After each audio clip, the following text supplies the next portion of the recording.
Oh my god. I'm so excited. I'm so excited to be talking to you. I can't even, I don't think I have words. I don't have words. I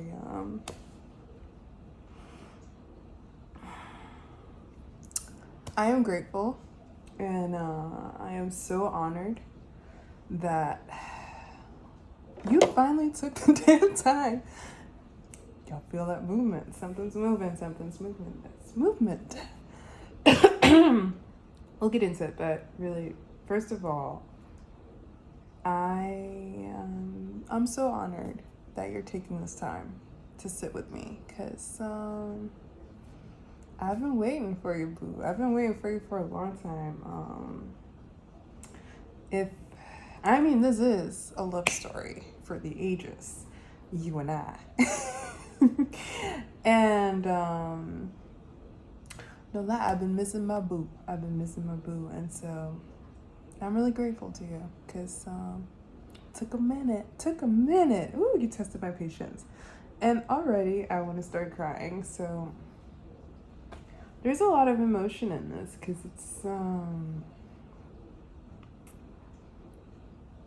it's a reunion, and reunions are such a joyous and beautiful thing, but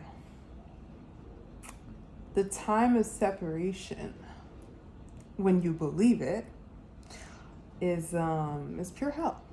And I am a believer of the fact that hell is a place in our minds.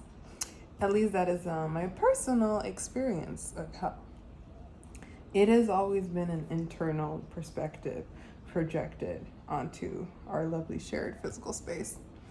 And yeah, I conquered hell. How about you?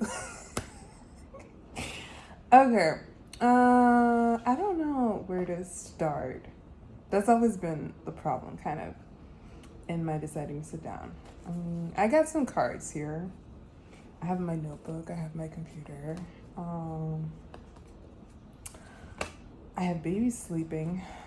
Oh,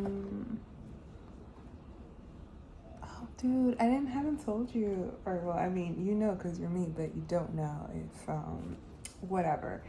I'm pregnant. I'm pregnant. There's another baby coming. I'm so excited. I get another alien. Don't tell the government. I love you. So we have another alien coming. And this one is,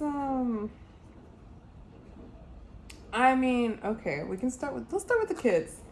My first pregnancy, it always, it came at a time in my life where I felt the most individualistic in a way. I felt my best physically, mentally, spiritually, whatever, on top of the world. And then it's as if the universe was not trying to take me down, but really actually trying to put me in an ecosystem, because that's what I believe, or that's what pregnancy does to you. It puts you in your own little ecosystem with the universe where you're capable of fostering a space, an environment that's able to then bring life into this planet. I believe more in the spiritual sciences than I believe in our medical sciences. That's just me. You do what you want to do.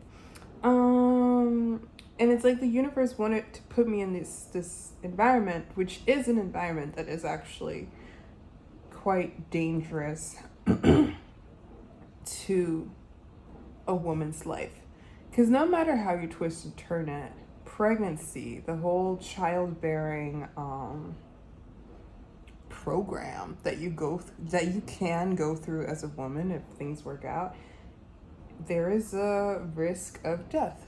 The risk used to be much higher than it is nowadays, but it's always there. And regardless, I believe that if you are to at least attempt to execute this role that you're given to be a parent, you gotta kill yourself a little bit.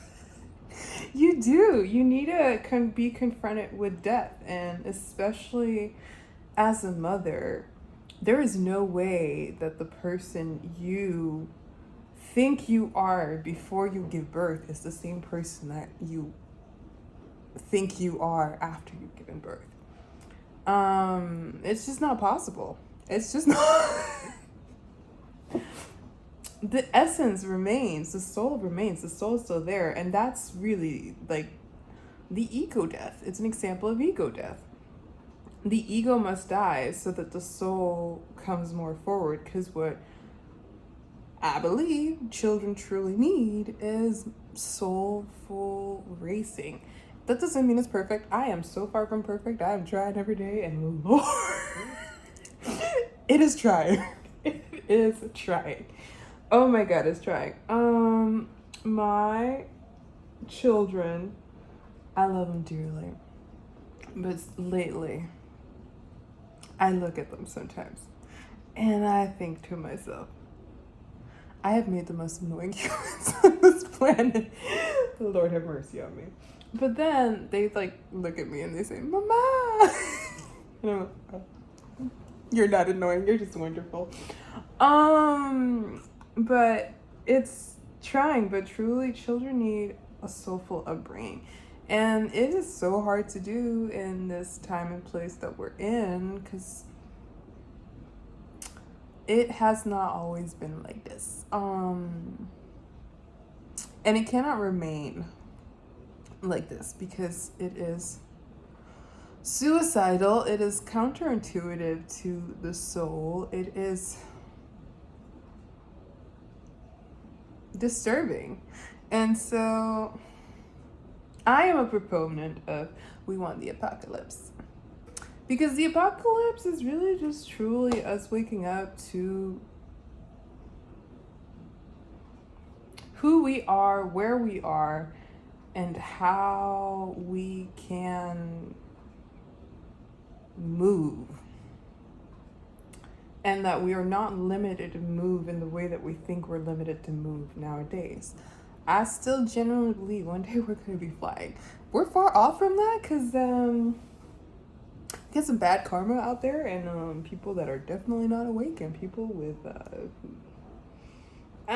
we a little fudged. A little fudged. But I do generally believe one day we're gonna get there, and I'm hoping sooner rather than later. But I don't decide the path of the world, just the path of my life. But there is much that needs to change. And the systems are crumbling. They're like, y'all, give me a country that's not on life support. Like, what country is not everybody is barely thriving. And it's such a weird, funny time, sad time too, because there's a lot of death. And I'm not trying to minimize the death or the pain, the destruction, the just absolute devastation of this point in time. But if you are capable of dissociating, which when you're a parent, you will learn to dissociate, otherwise you will just actually die. But yeah, when you dissociate from like that devastating moment that we are collectively moving through, and you look at it from a higher perspective, there's just so much ridiculousness going on. And it's such a it's a juxtaposition of the wildest things, it's just crazy. Like, you can have poverty on one hand, you have billionaires trying to go to space, you have like the highest medical tech ever, and then you have people that will die from a fucking cold. It's the juxtaposition is crazy. And if you can't find humor in that, you're also gonna die. And I don't mean the ego death die. I mean, like, you're just gonna die inside, crumble up, and be like, I don't get it, I have no more faith. And when you lose faith, you're willing to be a sheep of evil. Because believe you me, evil will definitely try to shepherd you in this time and place. But that's a choice, and that's some people's role to fulfill. And if that's your role to fulfill, I hope you fulfill it to the best of your abilities. I still have faith that the soul will ultimately conquer all.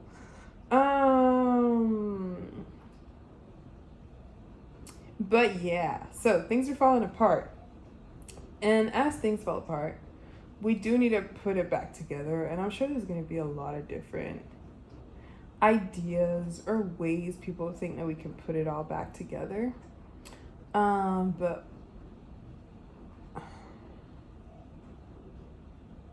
I don't have the ultimate plan. I really don't. But I do think a lot about these things, because that's the one thing I can't stop my brain from doing. She just goes. She go. She got places to be. But my advice would be that whatever we build from this destruction, it needs to be soul based. It needs to come from an open heart chakra, if you will. And the truth is that not everyone around the world is in an open heart chakra space. But there are people who are in an open heart chakra space. And that's more my vibe. If you're in the open heart chakra space, then I genuinely believe that together, collectively, we can really set the world up for success. There's a path forward. There is a destiny to be grabbed, a path to be forged by such individuals. And with the help of technology, I think it could become quite powerful quite quickly, like wildfire. Like the ultimate surprise in the enemy's plan. And I do think that it does start from us being willing to just sit for a minute. Just sit. Like, I know that personally that is the hardest thing for me. It's just finding the time of the day to just sit and actually be good about the current hell we are going through because of people's internal hell. And remind myself that, in my head it's heaven. Oh, it's definitely heaven. It is heaven. And I'm gonna keep projecting that, because there is no way that I wish upon you what I have suffered through. And that's it. Yeah, that's it for today. I love you. I'm so happy we talked. Ugh, I missed you. Peace. See you next time.